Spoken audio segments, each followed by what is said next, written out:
Hi everyone, Ate Myra here, and for today's video, ano nga ba yung dapat nating gawin kung ang ating Paymaya accounts ay na-tagged as duplicate? So, if you wanna know kung paano, please keep on watching.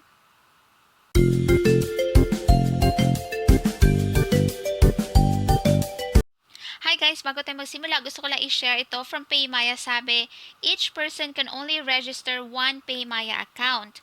You can only register one Paymaya account, which means an account with the same information you have provided already exists if your account is tagged as duplicate. Ibig sabihin, dalawang beses ka gumawa ng Paymaya account. Maduduplicate po talaga yan. Right? I don't know exactly kung bakit may iilan sa inyo meron dalawang Paymaya accounts at wala namang naging problema. So, yeah.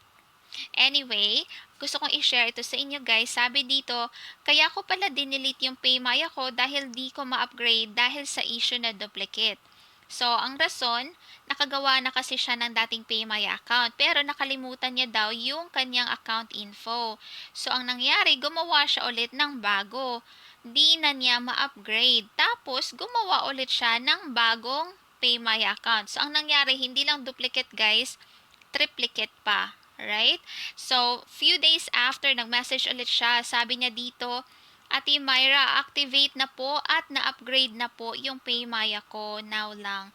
So, sinabi ko, tinanong ko, anong ginawa mo? Sabi niya, nag-message siya sa support. So, yun basically yung dapat niyo pong gawin kapag yung inyong Paymaya account is tagged as duplicate po. Alright? You can send a request to have your accounts reconciled by sending them email or via Facebook Messenger po. So, if you wanna know kung paano tayo makakapag-send ng message kay Paymaya, meron akong video, how to contact Paymaya po.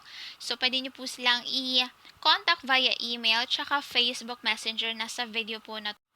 So guys, ililink ko na lang itong video na to sa description. Just check if you wanna watch this, okay? Pero if you have to send them a message, make sure na you have the following requirements ready to be submitted with your request po. So sa email, ilagay po ninyo or i-attach po ninyo yung inyong valid ID that matches the name na naka-register sa inyong Paymaya account. Number 2, kailangan mag-send din po kayo ng letter of request which should indicate the two Paymaya accounts, dalawang Paymaya accounts po guys, at yung account na gusto mong ma-deactivate. You have to give up one Paymaya account. Hindi kasi pwedeng dalawang Paymaya account guys. Kailangan meron kang i-give up at meron kang i-keep. Alright? So, yun lang guys. Just send them a message via email or FB Messenger. Ilagay niyo po yung inyong valid ID, tsaka itong letter of request with the two Paymaya accounts at i-indicate, sabihin nyo doon kung saan or anong Paymaya account yung gusto mong ma-deactivate. So, you just have to do that and then after that, wait lang kayo ng reply from them. I hope makapag-reply sila agad kasi issue din talaga kay Paymaya yung kanilang customer service. Ang tagal po talaga nilang makontak. So, good luck!